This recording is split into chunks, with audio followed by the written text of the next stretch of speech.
On this huge manhunt still underway in Maine in the United States after yesterday's mass shooting there. Police still searching for 40-year-old Robert Card after he'd targeted a bowling alley and a bar. Many children being caught in the gunfire at Lewiston in Maine.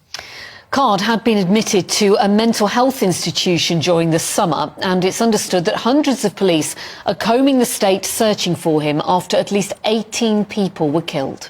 Well, we can speak now to Marco Galbraith, who's a former Florida police sergeant and SWAT team member, because, Marco, we understand that there are SWAT teams as well as the FBI, as well as the Firearms and Drugs Agency, all sorts of law enforcement expertise trying to find him, but he's still on the run.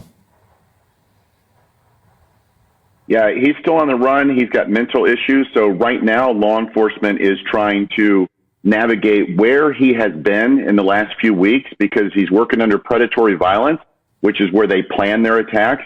Where is he now? Has he committed suicide? He may have committed suicide in order to keep that fear up. He could be in another state, or he could be planning another attack. I don't think he knows, with his mental illness, I don't think he understands the difference between reality and fantasy.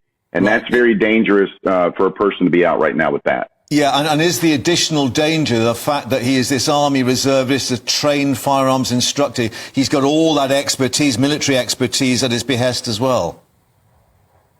Right, and we have to remember, law enforcement needs to remember that he's at the same level of training they are, or if not even better. So their tactics that they're going to use to track him down need to be at a much higher level than what they normally are, because of his training. Very, very, very concerning with this guy.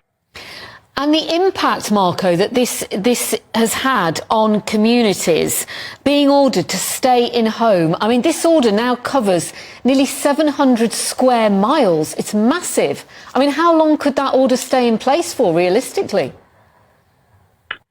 That's tough to say. You know, hopefully they're able to track him through electronic means. If he's got a cell phone, if he's got using his credit card.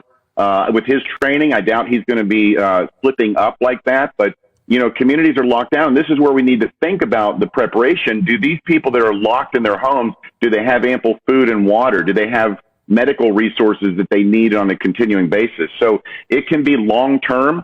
I think they'll probably start lifting some of the restrictions as time goes by, but we don't know where this guy is. So it's very concerning, especially for areas. We've got holidays coming up, especially for areas we had a weekend coming up. There's going to be events, there's going to be church services, and that's going to be concerning as well. So that's going to keep that element of lockdown and at a higher level of security with this weekend coming up. We don't know where this guy is and what his plans are. We understand there will be a news conference shortly to update everyone, but as I said at the outset, a huge number of different agencies involved in this now. How does that work? Does each agency take a specialist role, or is it shared out geographically? How do you actually approach it? They'll have one command post, and that command post, probably run by the FBI or ATF, U.S. Marshal Service, in the United States, is really good at tracking down people. So they'll have one central command post, and then they'll utilize those smaller and larger agencies to send them out to various locations. So they're all working under one umbrella at one command post. That way we've got things coordinated, and we're not double checking what we've already checked, and then we're not leaving any stone unturned. What are the biggest challenges, do you think, facing the search teams at the moment? The biggest challenge is he's not an ordinary citizen. He's not an untrained individual. He's trained by the National Guard. He was a firearms instructor, so he knows firearms. He knows tactics. So law enforcement, the biggest concern is law enforcement and the community really need to up their game with this guy because of his level of training and because of the equipment that he may have. We don't know what type of equipment, as far as firearms and tools, he has access to. So that's going to be a huge challenge, is they're not just dealing with the typical active shooter that doesn't have all this training. Yeah, and certainly an assessment that he was firing what I think they call an AR-15, this lightweight assault rifle, firing high-velocity ammunition which can, go through car bodywork. There's this huge debate, of course, now in the States, isn't there, as to whether that type of armament should be curtailed or controlled a lot better than it is at the moment. Well, we just saw in Israel, what a horrible attack. And my personal feeling is I've owned an AR for my entire life. I'm 57 and I've owned one for many years. It's never shot anybody. They try to turn it around. They call it an assault rifle. It's not an assault rifle. It's armament rifle. That's where it came from. So it's been twisted around, but it's not the firearm. It's not the tool. It's the person holding it. We have a mental health problem here in the United States, and we fail to address that. We want to go after the tool and not the person.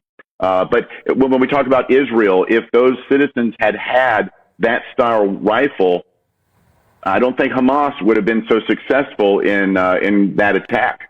Yeah, but clearly this has been deployed in a completely different arena, and the argument is that these can fire huge numbers of bullets in a very confined space, giving people very little chance of getting to cover or escaping. They can, but any firearm can do that. If I was to get a 9mm pistol and I had numerous rounds of magazines on me, I'm trained to fire that in the same capability. It wouldn't have the same damage or stopping power, but I'm going to have this trained to reload that quickly.